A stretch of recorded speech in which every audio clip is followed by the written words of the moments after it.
6 নম্বর আয়াতে আল্লাহ তাআলা বলে মিনাস হাবিস সাঈদ, যে শয়তান তোমাদের শত্রু, শয়তান ইন্নাহু লাকুম আদুউন, শয়তান তোমাদের প্রকাশ্য শত্রু। কি বলেন তো?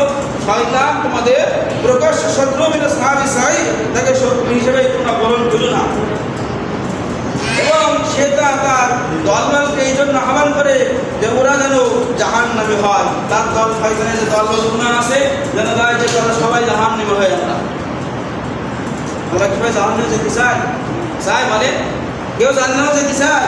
এখন মনে করেন এখানে আগুন ধরালাম, ধরিয়ে এই ঘরের মধ্যে যখন ফেলাই দিতে যাবে, কেউ জানতে হবে মানে নাম মধ্যে কেউ যাবে? কথা বলে না যাবে, কেউ হয়তো যাবে না।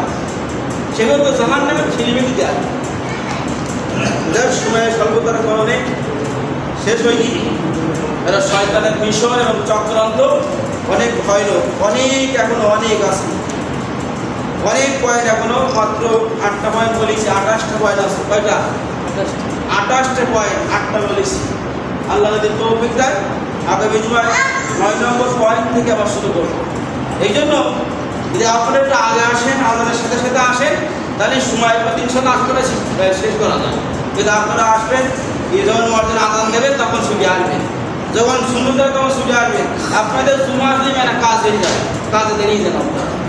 দুনিয়া তো কিছুদিনের জন্য, কিছুদিনের জন্য না সারা জীবনের জন্য, মানে কিছুদিনের জন্য অল্প সময়ের জন্য। আখিরাতের তুলনায় আমাদের হায়াত 30 1 মিনিট, কারোর 20 সেকেন্ড, কারোর 10 সেকেন্ড, কারোর 1 দিন, 1 মিনিট, কারোর 40 সেকেন্ড আমাদের হায়াত। তার জন্য আমরা কি করতে থাকি?